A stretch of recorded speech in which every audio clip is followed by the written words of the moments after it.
When you're down and troubled, yes, I will. You've got a friend. Welcome to the evening show with Jackie Brambles. This is the home of great conversations with your favourite artists of the 70s, 80s and 90s. And that opening track gets you 2 decades for the price of none. You Got a Friend, originally a hit, of course, for Carole King in 1971. And again in 1997 for our special guests tonight, the brand new Heavies. Welcome to founders Simon Bartholomew and Andrew Levy. Hi, guys. Hi, Jackie. Thank you so much for taking the time, because I know you're busy, very busy at the moment. Yeah, that's right. New album out, new dates have been announced. Let's deal first of all with the new album. Is this is this an anniversary issue? Are you celebrating a certain milestone? Yeah, it's basically another new greatest hits. I think we're celebrating the 35th year. Ah, congrats. So officially it's not an anniversary, but yeah, it's a much needed re-release of all of our big hits from the 90s. And that's getting that's been released now. It's called Never Stop, the best of the brand new Heavies, on double vinyl and CD, right? And it has That's an amazing sleeve, and there's a great T-shirt, and I am now blatantly selling the record. You can buy packages with the stuff on it from and the website. merch. Yeah. And we've got some amazing shows coming up as well. We're playing in Birmingham Symphony Hall on the 11th of November, Manchester Bridgewater Hall on the 16th, and the Barbican in London on the 9th of November. And we are doing our first foray into working with a mini orchestra. And how's that gone? How's that been? Well, we haven't actually met them yet, so it's going to be flying by the seat of your pants. Oh. But we're really excited about it, and we're doing a longer set, and we are digging up some older tunes and some instrumentals and stuff. So, because we're playing a place like the Barbican, we feel like we've got to make and with a string section, it kind of exalts it in a way to a level where you want to make it really special and extend bits and mess around with the arrangements and edit. And we're doing some medleys of stuff. So we want to play like everything. And people always ask for one tune or the other. You can't always do. But we're trying to sort of fulfill that this time. And how does that actually, I've often wondered, how does that work when you sort of bring in the grown-ups who, work in an orchestra, a string section? I mean, clearly they are very, very professional musicians. They know in their world exactly, the standard they want to get to and what they want to do. Do you speak the same language? Is it just the universal language of music? Or is there a little bit of, trying to establish communication lines and sort of telling them the vision that you have and seeing if that's possible? We got together with Sony and Raymond Gubbe to do this, and they have this great string arranger, Matt Roberts, who has done this kind of thing before. So he's the guy that does the dots, because we can't. Well, Andrew and myself are self-taught, so right. We can't do the dots and stuff. But he'll sort of do the dots and arrange it and stuff, and then we'll listen to it and say, no, le conservatoire will never approve of this. So we're going to see what comes out, and we've given him some ideas, and it's that kind of interface of working with grown-ups, as you say, yeah. Another thing what's nice about the brand new Heavies is that we have lots of strings on our music, on our original recordings, on the albums.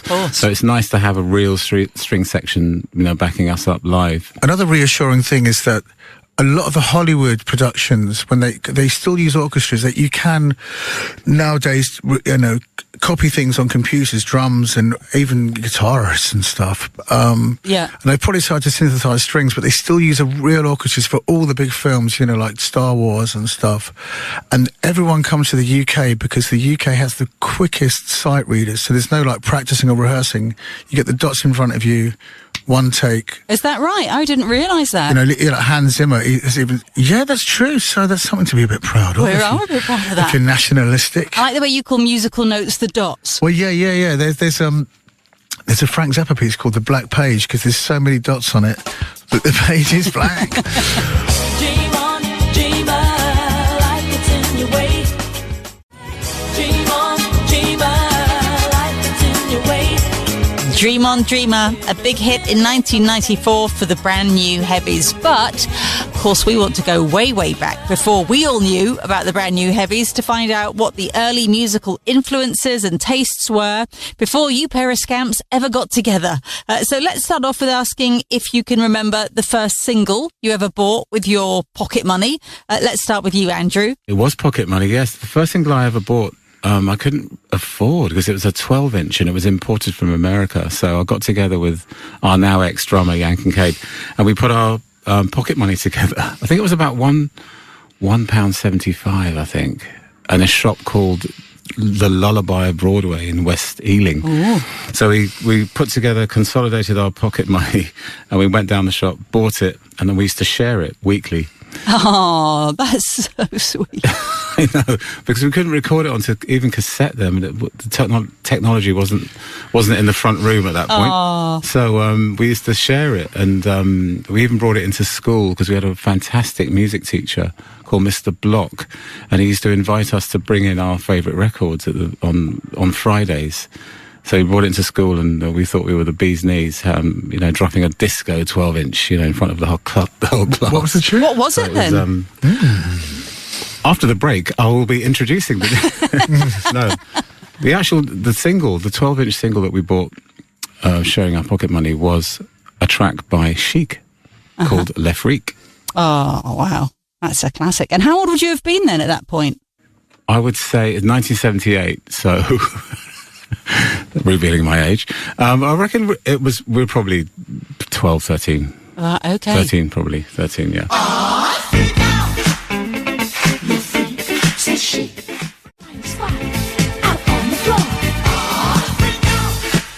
Chic, Le Freak, the very first record, a 12-inch no less, that he had to go halvesies on with his mate, that was ever bought by Andrew Levy of the brand new Heavies. And we will be back with Andrew and his musical partner, Simon Bartholomew, as we continue our great conversation next.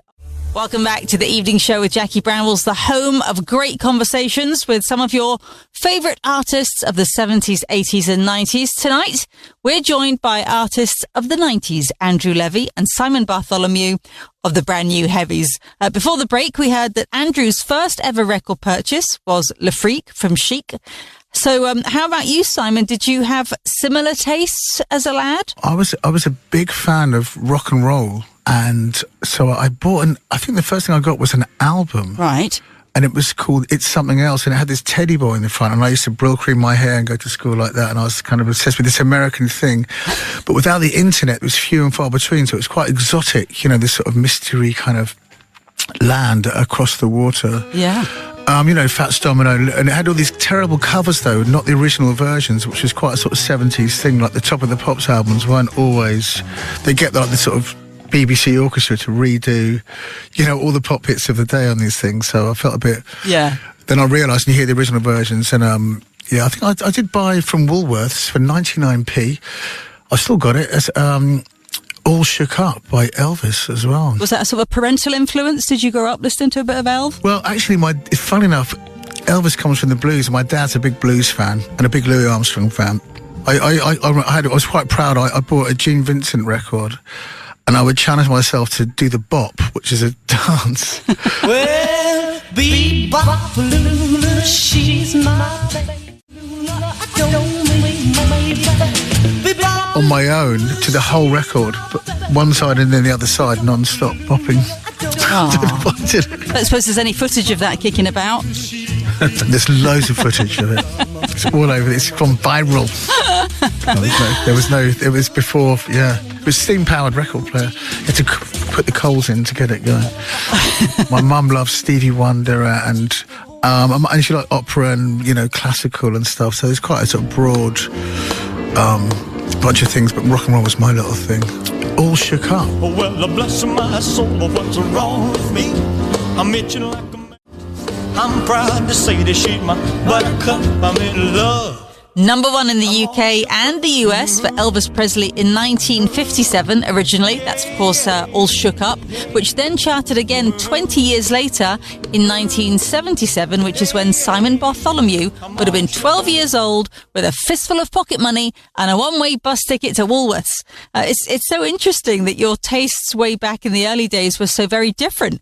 So let's continue down this line of influential musical inquiry and talk about the first live gig that would have impacted upon you. Andrew, what about yours? Do you know what? I do remember my first live gig. I just started going out with this lovely lady called Sally from school, and her big sister, I think I was very, very young, around 12 or 13, but her big sister was a big fan of Imagination. Oh. And she bought us tickets each to go and see Imagination at the Hammersmith Palais, and that was the first show I ever saw, and I was blown away by it. We just had Lee John on the show. He's a fascinating guy. We see him a lot, actually. He's on the circuit that's a similar sort of circuit as us.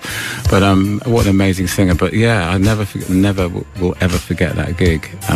Just the showmanship and the glamour and all the lights and everything. It was just incredible. That was such a big part of music in the 80s, wasn't it? The sort of the imagery, as well as, the songs that were being produced. Is that something that made you excited, or was it more about the music for you? It's more about the spectacle of just seeing a live band. I've never seen one before, and even at that age, I didn't have any idea I was going to end up on stage myself. But it was a nice night out, and I think we both draw from big shows and elaborate lighting and dress. I mean, we're not the sort of band that goes on stage with t-shirts and cool trainers. Yeah. We like to dress up and give some value for money. We do like our clothes. Yeah, it's always been associated, I think, for me as well, music and image of some sort. Yeah, definitely. How about for you then, Simon? What was your first live gig? Well, my first live gig was Jerry Lee Lewis. Oh, staying on the rock and roll theme, yeah. You shake my nerves and you rattle my brain. Great balls of fire. He was still playing in the 70s, and then Teddy Boys was still around in London. They used to fight the punks and the skins and all that sort of thing when the world was a lot rougher and tougher. And he only played country and western, and all these guys were like shouting out like. And then he played like a couple of rock and rollers at the end, and everyone got up and jived and danced in the aisles. You have to remember at that time it was still in the air that when rock and roll came out, people would dance in the aisles and slash the seats of cinemas, and it was the scourge of America, rock and roll. It was quite a naughty and dangerous and suppressible thing. Yeah. So it had that sort of like risque element too. And I think a lot of the music I've always liked has been a bit not just in the charts. We've always sort of explored a bit deeper into music and stuff. In fact, Jan and Andrew used to listen to a lot of pirate radio stations and check out a lot of the early kind of soul scene, sort of around the Froggy times. I don't know if you know Froggy the DJ. Yes. Yeah, and I also went to see Ian Jury with my friend at art college, and we got in the balcony and he threw up. No. We hadn't had any beer at all whatsoever. So I went out and I came back in. I thought, you know what, I'm going to walk in through the doors, walk straight down to the front of the concert. And I did, and everyone was sitting down. And I was a bit excited, and I was dancing on my own in front of the whole of the Hammersmith Odeon. Now they're about to Apollo, and shouting, Id. And then everyone got up and joined me. Oh, you rallied the crowd. You rallied the crowd. In the deserts of Sudan.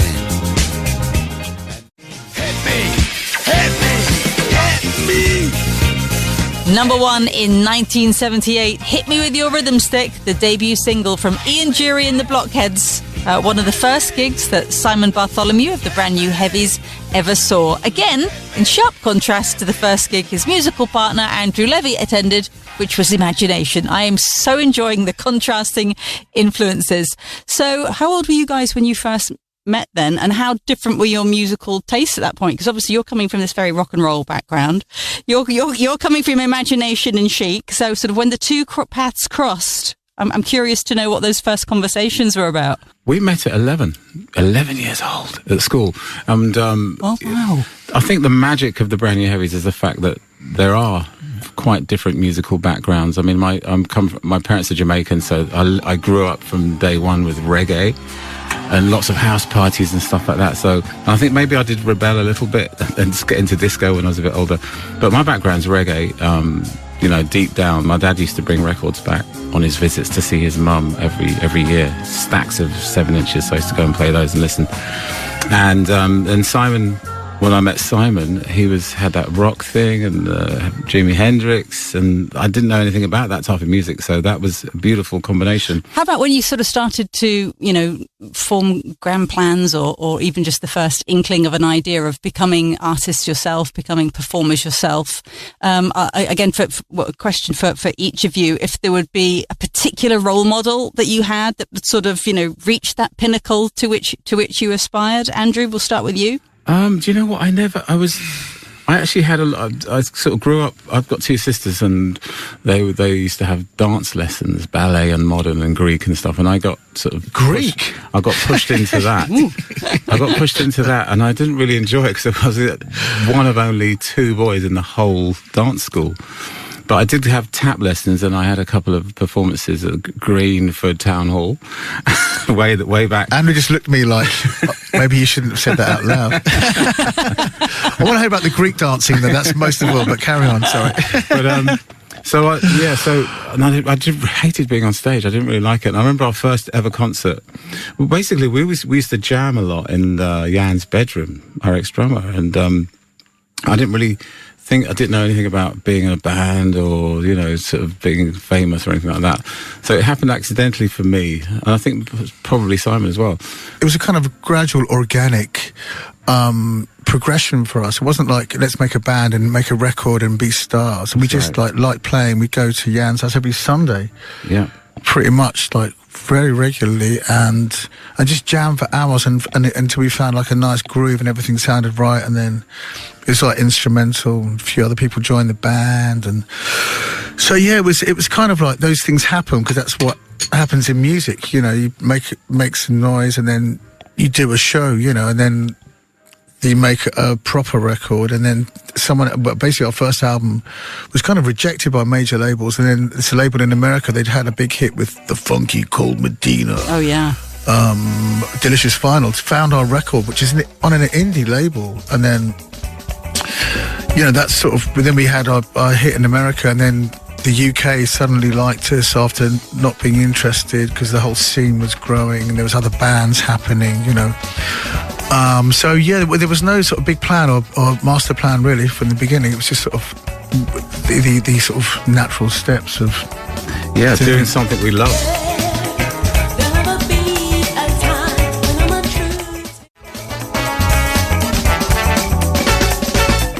Dream come true gave the brand new Heavies their first taste of chart success, but they had a hit in the US way before the UK caught up, and we'll be back to continue our great conversation with Andrew and Simon of the brand new Heavies next. Welcome back to the evening show with Jackie Brambles, where it's just you and me, and we are cozying on in for a great conversation with the founders of brand new Heavies, Andrew Levy and Simon Bartholomew. So before the break, we'd reached the point where the band had got its first taste of real success as you charted initially in the States before you did here.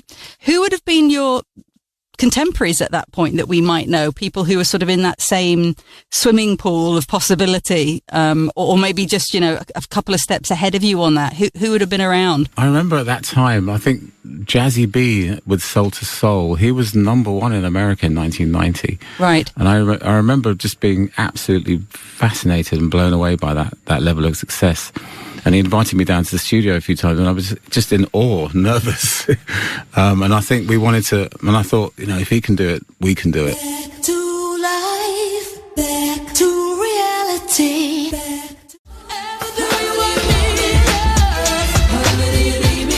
Soul to Soul, laying the groundwork for the brand new Heavies as Jazzy B's crew topped the dance charts in the USA with Back to Life. So who else was sort of around at that time? Before us, it's really Loose Ends were the other band that made it in America. So it's very hard to make it over there because you either have to go there with something unique, because if you try and doing what they do, then you're not going to be successful. So you've got to bring something fresh and new. Yeah. But on the scene at the time, there was sort of jazz, like this guy Tommy Chase Quartet playing like hard bop, like really fast jazz, people dancing to it.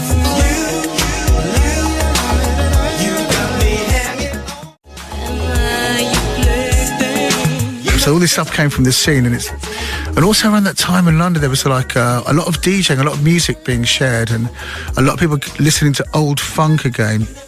And then hip hop and house are coming, so we were playing at warehouse parties, and it's not that we were really in demand as a band to play. We were part of these events and scenes and happenings, really, all part of the music and the fashion thing, which is slowly sort of becoming global. There's a sort of jazz scene going on, a bit of a jazz dance scene, and then other bands were like Galliano.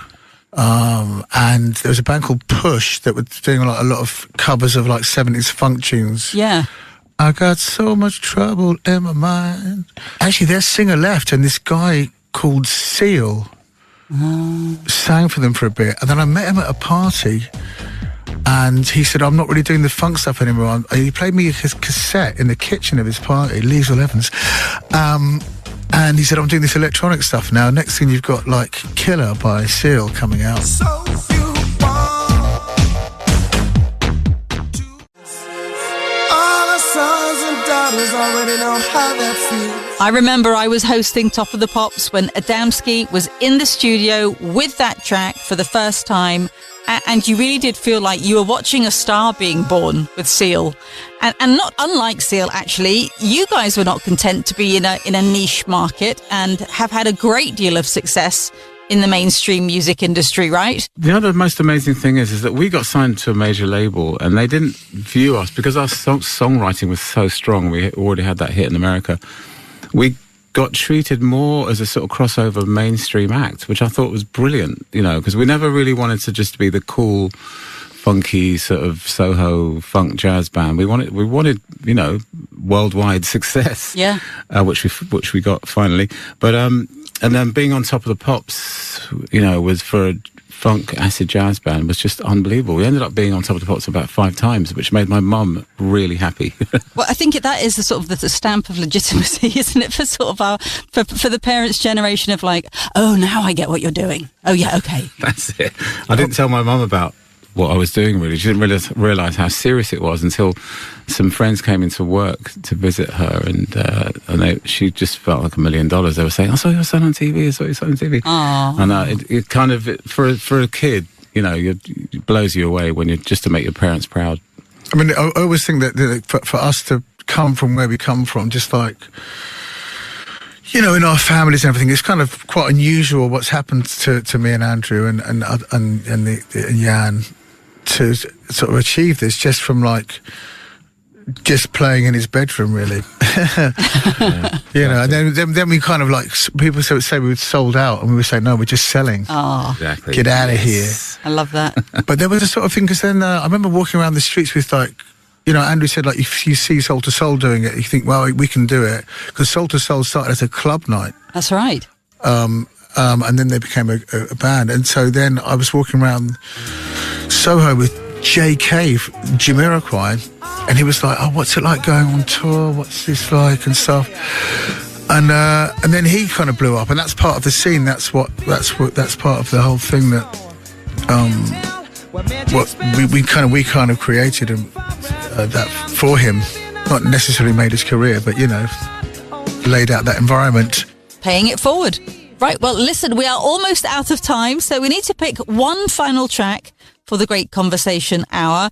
You can both pick one, and we'll do a burst of one and the full Monty of the other one. So we're looking for a song that means something to you because it has the power to transport you to the mood you're seeking every single time you hear it. Simon, for you, what would that be? You know, it's Earth, Wind and Fire tend to sort of just pop in there. Yeah. Which track? Can you name it? This September. What's the other ones? Da, da, da, da, da, da. Found a place where do da, da, da, da. In the stone, da, da, da. In the stone. Bringing questions of their own,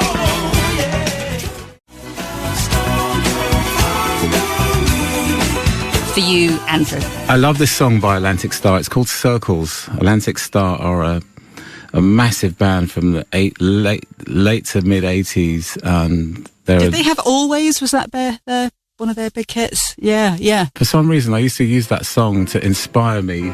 I used to listen to that a lot when we were writing Brother, Sister and our album called Shelter, because there's just something about it. It's very inspirational if you're trying to write disco music or soul music. But I love that band, and it should be... they're not underrated, but that song should be played a lot more, I think, in clubs.